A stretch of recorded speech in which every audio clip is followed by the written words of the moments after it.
kò yẹ má pẹ̀lú ọ̀bọ̀jẹ́ má ẹni bá ti bímọ ṣé kọ́ palẹ̀mọ́ kọ́ gbọ̀run lọ ni kọ́ má gbélé àbí báwo ni I can't just understand mo tó bá ti fi dífá fún ọkùnrin tó yẹ pé a máa ní ìyàwó àmì ìná máa ti bímọ tó yẹ pé tá a máa padà fún ìyàwó mi náà ọmọge la máa fẹ́ tí wọ́n dẹ̀ ń gbà fún wa ṣé pé kò sí nǹkan kan tá a ṣe ó máa padà tẹ́ wọn lọ́rùn náà ni kí ló wá ná wa pé ẹni tó bá ti bímọ rí pé ká fẹ́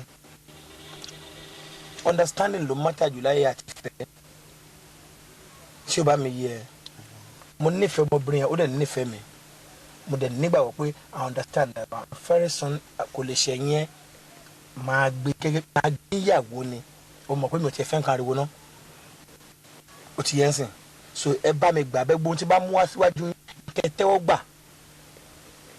Ṣẹ́gun ọ̀rọ̀ ẹ yé mi ibi tó sọ dé gan ó yé mi jù bẹ́ẹ̀ lọ ọmọ bíbí òun ṣàrùn lóòótọ́ tó bá jẹ́ pé bó ṣe wù ẹ́ nìyẹn mo gbàdúrà pé ẹ bára yín kalẹ̀ àmín àbí sọ̀rọ̀ àbí wàlẹ̀ àràdùn bẹ́ẹ̀ kò jù bẹ́ẹ̀. support ló wà very important. mo ti gbà mo dẹ̀ máa support. o ṣe gan rẹ. ẹni pé wọ́n tọ̀ fún àwọn ọmọ tó wà lórí ìrìn tẹ́ni pé ká lọ gbé yẹn kí lámọ̀ tó fẹ́ bí. tó dẹ̀ ní orí yẹn sọ. ọlọ́run àgbà fún wa. ọ̀rẹ́ náà. o ṣe. okay.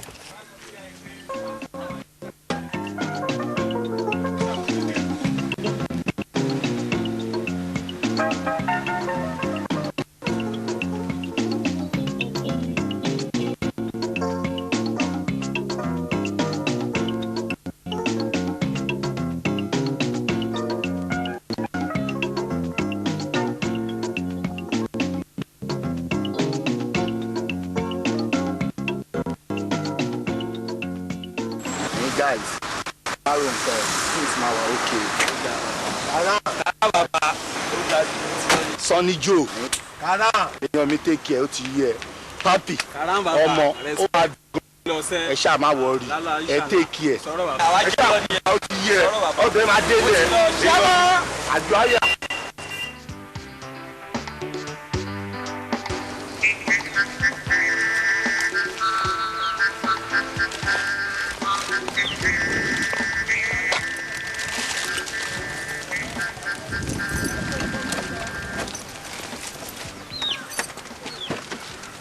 Àjọkẹ́.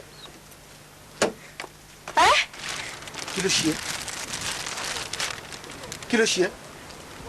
A sá fún ẹ ní ayé yìí. Gbogbo ire tó wà ní ayé yìí máa sá fún ẹ. Take it easy now.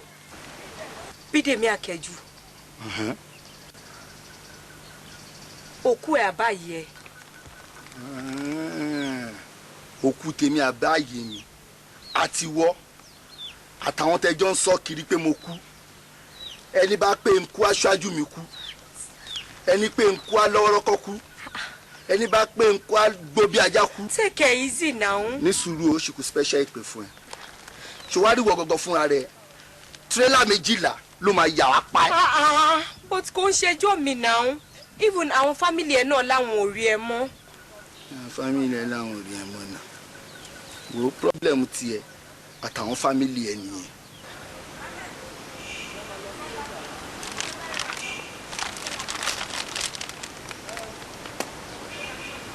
Àbí tí wọ́n kọ́ rè. Òun ni. Very good. Sori ní èní the separation máa wáyé láàrin wa àti Jùmọ̀. Máa gbé ọmọ mi ní èní. Akẹ́jù jọ ṣàánú mi má ṣe lè fún mi má gbà jù wọ́n lọ́wọ́ mi jọ. Anything tó bá fẹ́ name it máa fún ẹ. Ẹyin kí n tó bá fẹ́ name it máa fún ẹ. Kí lànà ẹ̀fà ṣọ́ọ̀pù ni? Ọ̀lẹ alápá máa ṣiṣẹ́. Anyway, kí ló wà nílá lọ́nba gọ́wọ́ ẹ̀? Owó tí mo gbà ń báǹkì. Owó. Èló ló wà ń bẹ̀? 100,000 ni. 100,000 wá jẹ́ gẹ́gẹ́ bí owó. 100,000 làwọn ẹgbẹ́ ń gbé dání. Ọ̀lẹ. Beautiful girl like you ní 100,000. Anyway, nínú owó àti ọmọ ìwọ ló fẹ́ filẹ̀ nu méjèèjì. But kí ni? Ló ní sùúrù ó yá gbà máa fún. Now you are talking.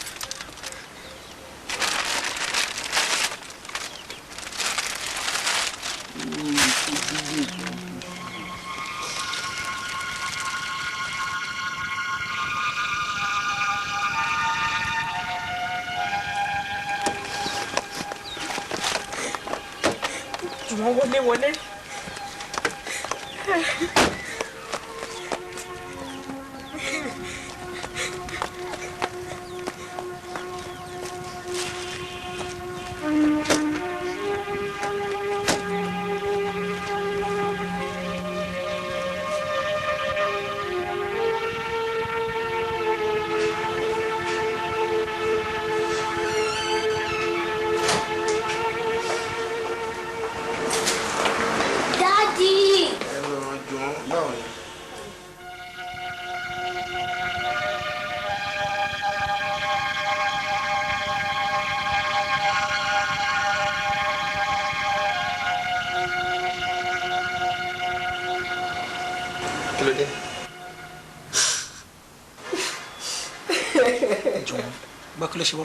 Àpàdé dádì ó fẹ́ mú mi lọ but mọ́mí ò gbà.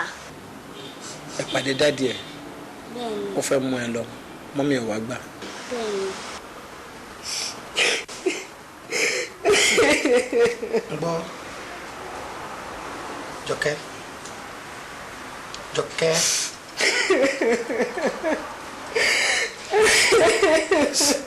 wọ́n bí báyìí ṣé kò dùn ẹ ṣá. Ó ti sún mi kó máa ná mi náà ní gbogbo owó tí mo lọ gbà báńkì ni mo ti kó fún.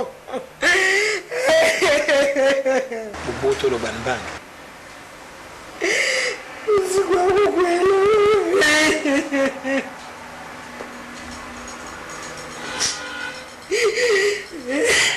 Okay, yeah, that's good.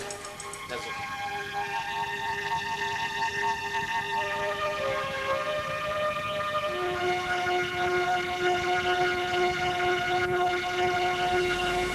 Okay. Yes, dear. Mo fẹ́ bèrè kókó lọ́wọ́. Kí ni? Ǹjẹ́ o mọ orú ìfẹ́ tí mo ní sí ṣá? Irú question wo ló ń béèrè lọ́wọ́ mi yẹn? Of course, mo mọ̀ pé o love me now.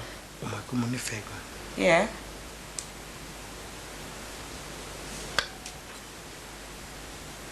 Nígbà tó mọ̀ bẹ́ẹ̀, kí ló dé tó ń farapamọ́ fún mi?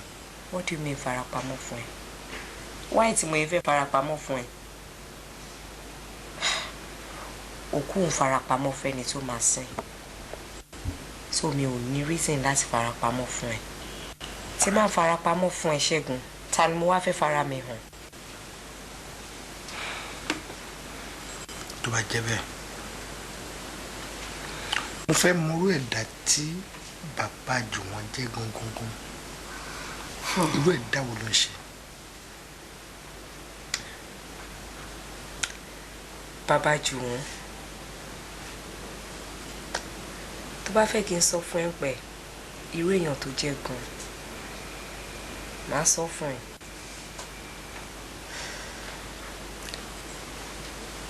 Èmi àti Bídèmí Akẹ́jù